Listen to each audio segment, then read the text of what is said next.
आप देख रहे हैं खबर फास्ट, तेज खबर, पैनी नजर।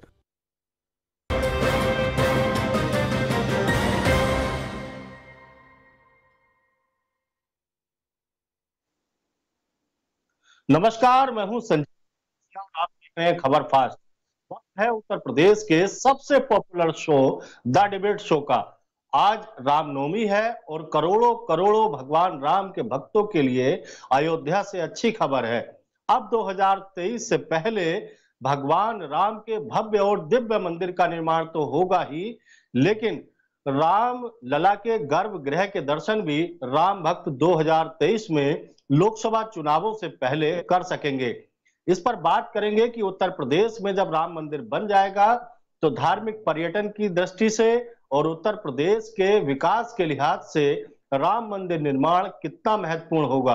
इस पर बातचीत के लिए हमारे साथ अयोध्या से चंद्रांशु जी महाराज हैं, जबकि बनारस के कैलाश मठ के महंत आशुतोष आनंद जी हमारे साथ जुड़े हैं और भारतीय जनता पार्टी के विधायक राजीव तरारा हमारे साथ जुड़ेंगे।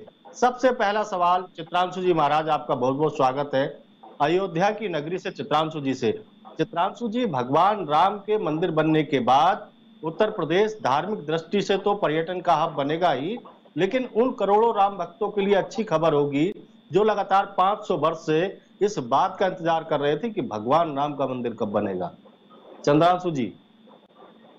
जय सीताराम। जय सीताराम। आप हमको सुन पा रहे हैं? चंद्रांशु जी जवाब दीजिए। जी बिल्कुल। पहले तो विजयादशमी के बहुत बहुत समस्त देशवासियों को शुभकामनाएं मेरी ओर से। यह निश्चित तौर पर हम लोगों के लिए बहुत बड़ी उपलब्धि है।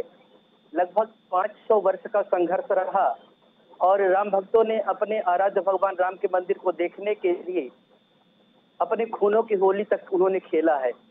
राम मंदिर का निर्णय आया और उसके पश्चात राम मंदिर का बहुत तेजी से निर्माण कार्य चल रहा है। हम लोग अयोध्या वासी हैं तो अक्सर दर्शन कर ही लेते हैं, देखते भी रहते हैं। तो यह बड़ी सौगात एक तरह से हम लोगों के लिए है।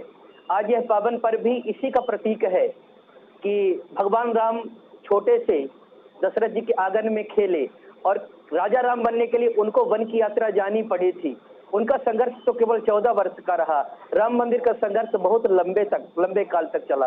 अब ये बुराई पर अच्छाई की, असत्य पर सत्य की जीत का यह पावन पर्व है, विजयादशमी है, दशहरा है। और इस उपलक्ष्य में संपूर्ण देशवासियों के लिए भी यह गौरव की बात होगी।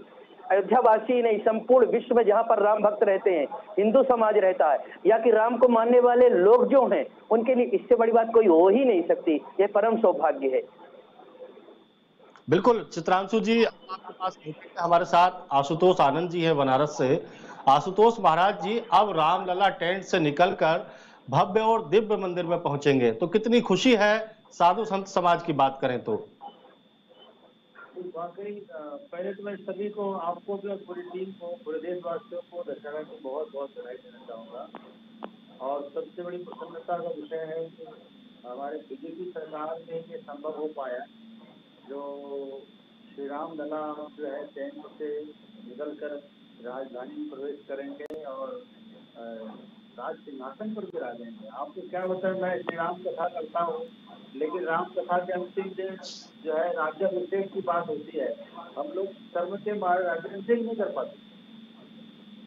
श्री राम जी हमारे टेंट में है, हम कैसे राज्याभिषेक करें? तो अब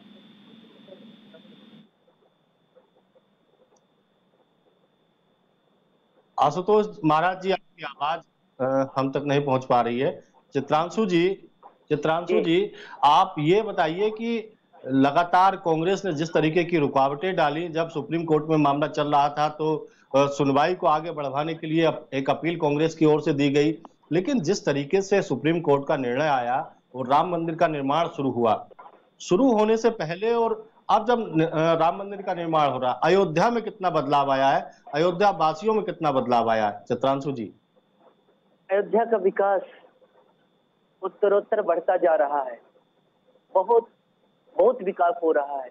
अपने प्रदेश के यशस्वी मुख्यमंत्री माननीय योगी जी एक सन्यासी भी हैं, राम भक्त भी हैं। और उनकी पूरी परंपरा भी राम भक्तों की रही है और आप सबको उनका प्रयास दिख रहा है।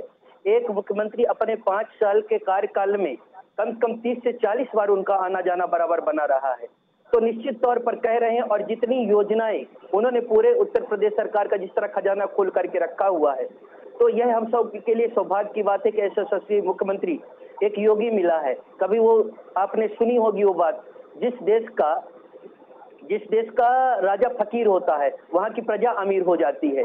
तो एक योगी होकर के पूरे प्रदेश की समृद्धता के साथ विशेष करके राम जन्मभूमि अयोध्या के लिए जो उन्होंने किया है, तो सबको लगता है कि अपने आप में इस दृश्य को देख पाना, अभी दीपोत्सव आने वाला है, त्रेता युग को देखने जैसा होता है। हमारे यहाँ का रेलवे स्टेशन हो, रामपैनी हो, एक एक गिनाने के लिए बुराई तो रहेगी ही।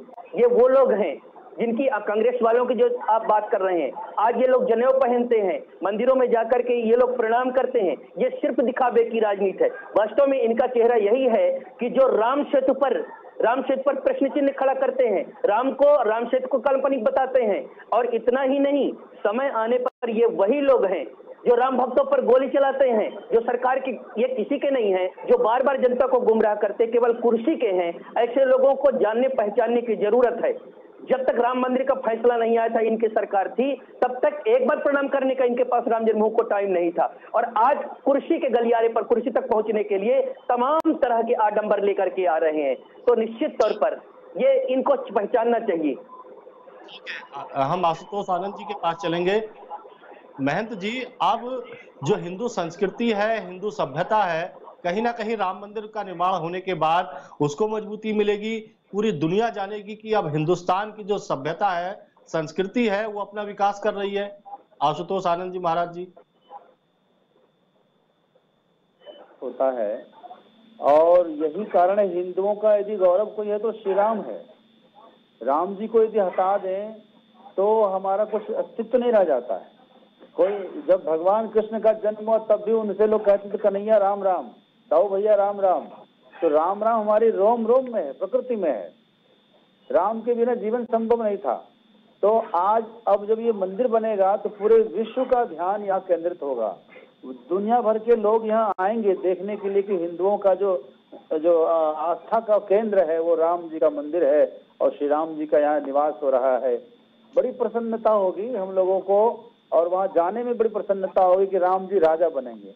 आपको मैं बताऊं जरा सा, मैं थोड़ा सा समय लूंगा कि जब राम जी राजा बने थे त्रेता में, तो अयोध्या वासियों में इतनी प्रसन्नता थी कि वो लोग भगवान का भजन नहीं करते थे।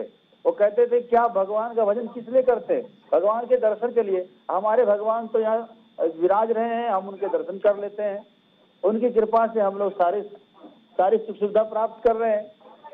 तो आज भी वो स्थिति आएगी जब रामलला वहां विराजेंगे तो पूरा देश में ऐसा लगेगा कि हम लोगों के हम राम जी की छत्र छाया में फिर से सुकून से जीवन जी रहे हैं और सब धर्म पर चलेंगे। आने वाले समय में हिंदू धर्म इतना विकसित और ब्रॉड होने वाला है कि दूसरे धर्म के लोग शीघ्रता से इसमें प्रवेश भी करेंगे। आपको बता दूं, ठीक है महाराज जी, हिंदू बाहर नहीं जाएंगे बल्कि हिंदुएतर जो लोग हैं वो हिंदू बनना पसंद करेंगे। इतना गौरव बढ़ेगा भारत का। ठीक है महाराज जी, हमारे साथ भारतीय जनता पार्टी के अमरोहा की नोगामा धनोरा सीट से विधायक राजीव तरारा जुड़ चुके हैं। राजीव जी, भारतीय जनता पार्टी के एजेंडे में रहा है राम मंदिर। विपक्ष लगातार आपसे डेट पूछता था कि रामलला हम आएंगे, तारीख नहीं बताएंगे। अब तो तारीख तय हो गई है, 2023 में भगवान राम के भव्य और दिव्य मंदिर के दर्शन राम भक्तों को मिलेंगे। अब किस तरीके का उत्साह है भारतीय जनता पार्टी में? राजीव जी। देखिए, हमारे भारत के लिए बड़ा ही सौभाग्य है कि भगवान श्री राम ने हमारे भारत भूमि की इस पवित्र भूमि में जन्म लिया और उसने भी उत्तर प्रदेश में जन्म लिया, अयोध्या के अंदर त्रेता युग में। तो ये बड़ा सौभाग्य है। भगवान श्री राम हमारे रग रग में बसे हैं, हमारे रोम रोम में बसे हैं, हमारी सांसों में बसे हैं और जन्म से लेकर व्यक्ति अंतिम पूरी करता है तब तक राम का नाम हमारे साथ जुड़ा रहता है। वो भगवान श्री राम हमारे लिए बड़ा सौभाग्य है कि जिन्होंने इस भारतवर्ष में जन्म लिया, उत्तर प्रदेश में जन्म लिया। उनके भव्य मंदिर राम मंदिर का निर्माण भारतीय जनता पार्टी की सरकार बनी, भारतवर्ष की सम्मानित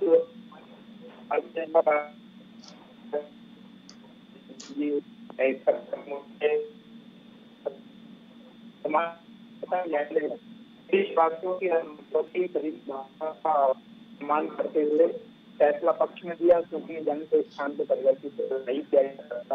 हमारी राजीव जी की आवाज आपकी आवाज क्लियर नहीं पहुंच पा रही है। हमारे साथ चंद्रांशु जी महाराज जी हैं, जो राम भजन के अंतरराष्ट्रीय लेवल के गायक हैं। चंद्रांशु जी, हमारे जो दर्शक हैं चाहते हैं कि एक कोई ऐसा राम भजन आप सुनाइए हमारे चैनल के माध्यम से, ताकि आज रामनवमी के दिन हमारे दर्शक भी राम में हो जाएं, क्योंकि राम हमारे प्राण हैं, राम हमारी आत्मा है, और आप राम के सबसे बड़े भजन गायक हैं। बिल्कुल भैया, बिल्कुल भैया, इतना अच्छा मौका कोई कैसे छोड़ सकता है, क्योंकि यह केवल राम मंदिर का निर्माण नहीं है, राम मंदिर के साथ साथ संपूर्ण राष्ट्र मंदिर का निर्माण है। और ये विजयादशमी दशहरा का त्योहार है। ये रावण जैसा आक्रांता भी, जो हमारे देश की संस्कृति सीता का अपहरण करता है और अपने देश की संस्कृति स्वरूपा सीता को बचाने के लिए रावण जैसा आतंकवादी को मार करके ढेर कर देते हैं, और तब विजयादशमी मनाया जाता है। तो इस अवसर पर अवश्य सुनाया जा सकता है। हेलो जी, बिल्कुल सुनाइए। बात कहना क्या सुन पा रहे हैं हमको आप? संजीव जी, मैं एक बात ऐड करना चाहूंगा यहाँ पर कि कुछ लोग जो है आजकल ऐसी प्रथा चल रही है, कुछ गायक लोग ऐसा गा गा करके रावण की बड़ी प्रशंसा कर रहे हैं लोग।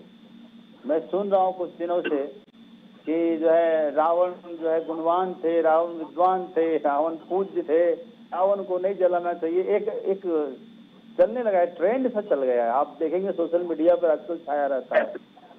तो इस पर मैं ये कहना चाहूंगा कि जितना हम और आप रावण पर चिंतन विचार कर रहे हैं ना, राम जी ने बहुत विचार किया था, और दशरथ जी तो बहुत विचार किए थे। दशरथ जी के सामने में भी ये समस्या थी, ताड़का थी, सुबाहु थे, खरदूषण थे, और जो है त्रिशरा थे। इस सबके सब रावण के वंशज ही थे, जो पूरे भारत में अलग अलग स्थानों में रुक रुक करके अलग अलग जो है, कहीं जो आश्रमों में जाकर विस्फोट कर देना, कहीं हड्डी गिरा देना, यज्ञ विध्वंस कर देना, किसी को मार देना। चंद्रांशु जी महाराज बहुत बड़े भजन गायक हैं, और राम चंद्रांशु जी महाराज एक भजन कोई सुनाइए। बस अभी तो इतना ही कहना भैया, आज का समय तो यही कह रहा है कि बधैया बाजे आंगने में, बधैया बाजे आंगने में, प्रेम भरी प्रम दागन नाचे, प्रेम भरी प्रम दागन नाचे, बाजत नूपुर, बाजत नूपुर, पायने में बधैया बाजे आंगने में, बधैया बाजे आंगने में। सिया अली है कौतुक देखत, सिया अली है कौतुक देखत, बीती रजनी जागने में, बधैया बाजे आंगने में, बधैया बाजे आंगने में। ये समय नाचने गाने और खुशी मनाने का है, बधाई देने का है। बिल्कुल बिल्कुल। हम राजीव तरारा जी के पास चलेंगे। राजीव तरारा जी, जब राम मंदिर का निर्माण 2023 में पूरा हो जाएगा, दर्शनों की शुरुआत हो जाएंगी भगवान राम और रामलला के, तो कहीं ना कहीं 2024 का जो उत्तर प्रदेश में लोकसभा चुनाव होगा, पूरे देश में चुनाव होगा, तो भारतीय जनता पार्टी सियासी लिहाज से कुछ फायदा देखती है राम मंदिर निर्माण का? देखिए, ये राजनीतिक तपस्या जी राजनीतिक लाभ का मुद्दा नहीं है, ये हमारी धार्मिक भावनाओं का मुद्दा है। और इसमें चूंकि हमारी संस्कृति, हमारी विचारधारा, राम हमारे पहचान है, पूरे विश्व में भारतवर्ष के मान को बढ़ाने का काम किया, उन्होंने धर्म की स्थापना के लिए काम किया, और यहाँ पर असुरों का नाश करके वर्तमान स्थिति में जिसको आतंकी के रूप में जानते हैं, तो इस पृथ्वी को पूरी को और त्रेता युग में उनका नाश करके यहाँ धर्म की स्थापना की है। तो ये राजनीतिक मुद्दा नहीं है, ये तो भारतवासियों की आस्था का केंद्र है। लोग इसको मुद्दे से जोड़ते हैं। भारतीय जनता पार्टी ने कभी भी इन आधार पर राजनीति नहीं की है। हाँ, हमारी जो आवश्यकता है, हमारे देश की आवश्यकता है, धार्मिक भावनाओं की आवश्यकता है, देशवासियों की आस्था का केंद्र है। इसलिए इसको मुद्दे को रखा अपने जब कहीं पर कोई बात आती है तो जरूर ये कहा है कि राम मंदिर का निर्माण होगा। और राम मंदिर, ये बड़े सौभाग्य की बात है कि भव्य राम मंदिर का निर्माण हो रहा है और 2023 तक सभी के लिए, दर्शन के लिए ये खोल दिया जाएगा। दूसरी पार्टियां इसको जरूर मुद्दा बनाती रही हैं राजनीतिक लाभ लेने के लिए। कांग्रेस ने तो भगवान श्री राम को एक टेंट में रख दिया था, समाजवादी की सरकार ने वही काम किया, मुगलों ने जो काम किया वही ये लोग कर रहे हैं। इनकी मानसिकता कहीं ना कहीं विदेश से प्रेरित है। भगवान राम हमारे हैं, हमारे रहेंगे और भारतीय जनता पार्टी की प्राथमिकता में भगवान श्री राम रहे हैं। हमारे चाहे वो काशी विश्वनाथ मंदिर हो, चाहे वो हमारे कृष्ण भगवान हो जिन्होंने द्वापर युग में कंस का नाश किया, अर्थात राक्षसों का वध किया, आतंकवाद का वध किया। तो हम आशुतोष आनंद जी के पास, अयोध्या विश्व की राजधानी एक दिन बनेगा, विश्व की राजधानी अयोध्या बनेगा। पूरे संसार को वहीं से मार्गदर्शन मिलेगा और सबको लीड करेगा। और योगी जी के नेतृत्व में देश के मान सम्मान भी बढ़ रहा है, पूरी दुनिया के अंदर हमारे भारत माता का मान कर रहा है। आशुतोष आनंद जी के पास चलेंगे। आशुतोष जी, जो महामंत्री हैं ट्रस्ट के चंपत राय जी, उन पर चंदे में घपलेबाजी के आरोप, तो कहीं ना कहीं संत समाज में इस बात की पीड़ा होती है कि जो चंदा पूरे देश की जनता दे रही है, जो भगवान राम के नाम पर चंदा इकट्ठा हो रहा है, उसमें पारदर्शिता प्रसिद्ध जाए, कहीं ना कहीं निराशा होती है इस बात को लेकर। देखिए संजीव जी, दरअसल में अभी तो क्लियर हुआ नहीं मामला, लोग जो है कह रहे हैं, चर्चा में जरूर है। पहली बात तो मुझे विश्वास नहीं है कि उन्होंने ऐसा किया होगा, और कुछ लोग उनके नाम पर हो सकता है, कुछ लोग ऐसे फायदा उठाने के लिए करते हैं और बदनामी ऊपर तक आ जाती है। तो ये सब तो अच्छी चीज नहीं है। यदि उसने किया है तो मैं कहूँगा कि अच्छी तरह नहीं किया है, लेकिन मुझे विश्वास है कि उन्होंने ऐसा कुछ नहीं किया होगा। इस समय तो सबने अपने अपने हक के, अपने अपने कमाई के, गाड़ी कमाई के पैसे भगवान के मंदिर में लगाए हैं, जो लगाना चाहिए। हम लोगों ने अपने आश्रम के जो पैसे, जो ब्रह्मचारियों विद्यार्थियों की सेवा के लिए थे, उनमें से पैसे हमने भी लगाए, ताकि जो है भगवान के मंदिर बने और पूरी आस्था जो है जनता का आस्था वहाँ पर कायम रहे, हम सब वहाँ माथा टेक सकें, इसलिए ऐसा किया है। ठीक है, चंद्रांशु जी कुछ कहना? चंद्रांशु जी। बिल्कुल, श्रद्धेय पुरी जी अभी कुछ चर्चा किए थे, वो महत्वपूर्ण प्रश्न था, रावण के विषय में किया था, क्योंकि रावण को मार करके भगवान राम राज्य की स्थापना किए थे। तो बस इतना निवेदन करना है कि अगर रावण विद्वान था, बहुत बहुत अच्छा प्रश्न, रावण अगर विद्वान था और इतना वैभव संपन्न था पर चरित्र बल नहीं था, तो उसका सत्यानाश हो गया। इसका मतलब सब कुछ पढ़ने के बाद भी चरित्र बल होना बहुत जरूरी है। यह संदेश कहीं ना कहीं हम सबको लेना चाहिए। हमको इतना जरूर कहना था, रावण कुछ भी हो जाए, चरित्र बल नहीं था। तो जो लोग अकबर को महान, बाबर जैसे आक्रांता को महान बताने की कोशिश कर रहे थे, उनको इस बात को स्वीकार करना है कि राम जैसे आचरण को ही पूजा जाएगा। मानवता का कोई पर्याय बन सकता है तो भगवान राम बन सकते हैं। आदर्श जीवन में किसी को माना जा सकता है तो भगवान राम का माना जा सकता है।